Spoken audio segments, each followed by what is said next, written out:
Welcome to the BCFC Coaches Show for Week 9. All 4 playoff teams have been determined heading into this week. However, positioning is still up for grabs. The first game of the week will see the first place 8-0 Vancouver Island Raiders hosting the 4-4 Langley Rams in what could be the game of the week. The Raiders haven't lost at home since 2005. The last team to beat them was the Rams. Last week, the Raiders had an opportunity to see their second and third units, and head coach Matt Blocker was pleased with what he saw. Yeah, I was really pleased with our guys. I think it's a real motivational tool, I guess you could say, to your whole team. When it feels great when your guys that maybe don't get as much reps in practice as what they should or like, and they come out and perform pretty good, and don't make system errors. And I was really happy with our guys. Good matchup for you this week with the Rams in town. Are both teams dramatically different from Week 1? Well, yeah, we can't, from what we've been seeing on film and especially this week, taking a look, we can't really, we've decided to chuck out game 1. It doesn't really make any sense. They were a young team with, their coaching staff, obviously all new, and they've just done a great job over there and coaching this team. And, to me, they're completely different. And, we got to get ready for a very angry, upset, Langley team. They didn't win last week, and I think their expectations were definitely to win that game. So we expect to see the best Langley team of the year show up here at Caledonia here on Saturday. So that's what we're expecting, and that's what we're preparing for. Where do you feel you have the advantage? Well, I think for us it's just the consistency. We've been pretty consistent this year on, what we feel on all 3 phases. And, that's the one thing we're going to count on, this weekend is being, consistent to what we do and what we do well. And we haven't had too many, the peaks and valleys have been pretty even for us. So we got to stay that way, and that's kind of, how we try to play football, is be a pretty balanced team. And if we do that, then we put ourselves in a good position to win games. So that's what we're focusing on the most this week. And of course, the X factor, and that's Mr. Downey. We got to be prepared for him wherever he is on the field, and make sure we're aware of that, because as everybody knows in this league, that guy can score in a split second. So there's a lot of focus to that, and they're talented across the field. They got a lot of playmakers on both sides of the field. So it's going to be an awesome game, and we're excited for the challenge. The Langley Rams had their 4-game winning streak snapped last weekend at home. The Rams are tied for 3rd coming into this weekend, and head coach Jeff Alamahota says it's back to basics for his team. We just focused on getting back to the basics of football. Old school football, where it's running, blocking, tackling. Focusing on those essential components of being a good football team. How different are the Rams in Week 9 compared to Week 1 when you saw the Raiders the first time? Well, we've definitely matured as a team. We've started to come together. That was our first game of the season without an exhibition game. So there was definitely issues that we were having. To be very honest, we still make very small mistakes that come up during the games, and we're trying to eliminate those. But really, the biggest thing that has changed is we started to come together as a team. We're cohesive.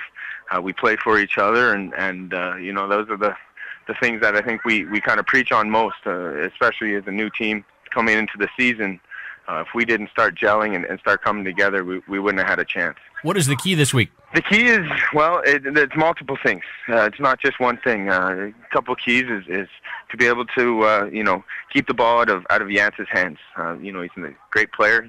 He's explosive, and he has the ability to, make plays with his feet and his arms. So limit their touches on the offensive side of the ball. And also, from us, we have to be able to sustain drives and continue to produce offensively, but not just be a one kind of aspect team and be a big play game breaker type team. We have to be able to be balanced, and we have to be able to keep teams, off kilter a bit. Defensively, we had a big issue last week trying to stop that run, so that's going to be a focus. We focused on that this week and try to see if we can do that. So, I think in all, the team that's going to be making the least mistakes this weekend is the team that is going to come out on top. Also on Saturday, the 7-1 second-place Okanagan Sun will travel to Chilliwack for their final regular season road game of the year. The Sun are coming off a 50-6 win over Kamloops last weekend, a game that saw the home side score just 1 point in the second half, and head coach Jason Casey isn't that concerned. Not at the time, no, because I wanted to see what our group 2 and 3 guys could do. We wanted to get our young guys in a game like that. The first half we played phenomenal, the number ones across the board, offense, defense, and special teams. I'm disappointed that we couldn't close out some drives on the offense for sure. But it gives us a great, gauge of where we're at when it comes to number 2s and 3s at certain positions. So I'm happy we were able to get quality reps, a full half of looking at the young guys, but it's nowhere near where we need to be on our bench for sure. What are your goals going into this Chilliwack game, knowing that the playoffs are just a couple weeks away? Just to get more precise with our systems. We got to just keep getting sharper and sharper and sharper across the board. I mean, our special teams, we're within a hair of returning several kicks a game. So I want to see that now come to fruition. I want to see our offense, not punt or rarely punt. I want to see us always score. I want to take off 5, 6, 7 minutes off a clock and march 60 to 80 yards and put up 7 or put up 3 every time. That's what we need to do on offense. Defense, if a team's going to march the ball somewhat on us, bend, don't break. But if we do get a team in second and long, don't let them convert it. Force them to punt, get our specials out there, and put our offense back on the field. So all those things we need to get better with. So come this weekend and next weekend and going into the playoffs, we understand that no matter what situation we're in, we can trust each other, get out there, get the job done, get off the field. The Huskers are still looking for their first win of the year, standing at 0-8. 3 weeks ago, the Huskers fell 42-7 to the Sun, scoring a defensive touchdown.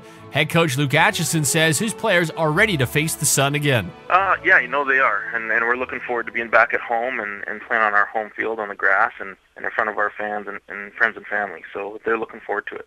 What part of the game have you been working on most this week? We've been working on our running game. It's really been struggling. We're hoping to be able to run the ball a little bit and just kind of continuing to work on all the things that we need to work on.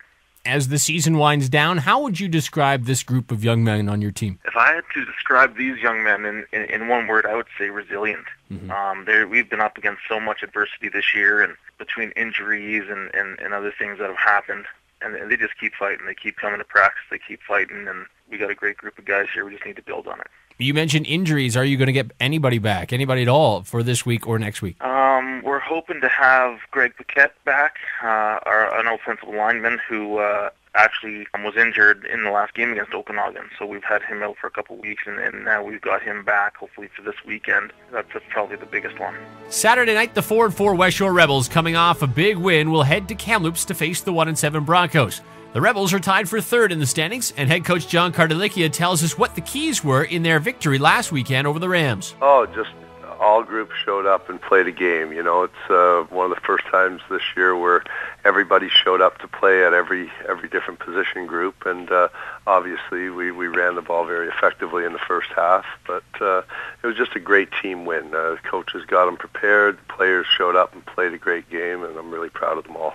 During this week in practice, how are you building off that victory coming into the game against Kamloops? Wins obviously do a lot for your confidence, but you can't lose sight of what's important, and that's this week, right? Kamloops' record doesn't speak well enough of their team. They got a talented team, and they got a good coaching staff, so we're just doing what we always do, break down their film, get our scout teams ready, polish our own plays, and get our kids ready for what to expect to see from the opponent. Well, you shut out the Broncos last time you saw in Week 5. You rushed for 423 yards. Can you expect more of the same? I sure hope so. Yeah. We definitely like to run the ball, obviously, and that game kind of turned the corner for our running game, and we've been running fairly effectively ever since. So we'll definitely test the waters. It gets harder and harder, I'm sure, every week with teams loading up for the run, but we're committed to it, and we want to see if we can keep on in that direction. You mentioned playoffs, and as you approach the postseason, you have to trim your roster to 40 guys. Is that going to be difficult for the Rebels this season? No, you know what? Lucky to have 40 guys in gear right now. We're banged up. Like, we've lost a lot of kids over the course of the season, and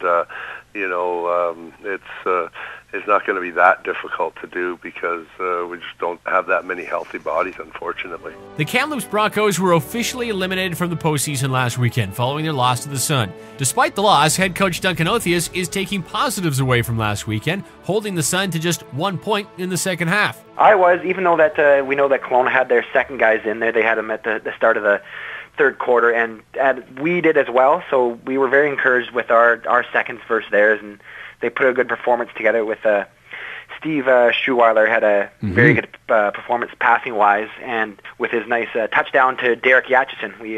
We're pretty happy with the second half. Unfortunately, the first half didn't go the way we wanted it. We know we in regards to winning, we know it was going to be pretty tough, but we wanted to keep it a close game, and unfortunately, it wasn't that way. How do you want to attack the Rebels? With the Rebels with RO, they like this. They don't send a lot of heat, but they are very aggressive in their defense. They're hungry to the ball, and they're big and quick and fast. So we got to set them up a little with the running wise and a little play action. Hopefully, we can catch them on their heels. Do you motivate your players with the revenge card because they shut you out last time you saw them? Yeah, well, they all have at the back of their mind. That was probably the turning point of our season. We thought we were on our way, but then the Rebels came and hit us, and it was a tough one. So we want to. Our players are hungry to get back on that field to get back at them, but we know it's going to be a tough game. We got to basically stop Greg Morris, and hopefully we can let them try to beat us through the pass. So all 3 games in Week 9 fall on Saturday, as the Raiders, Huskers, and Broncos will look to hold serve at home. Follow the BCFC on Facebook. Enjoy Week 9. Until next time, I'm Ryan Waters.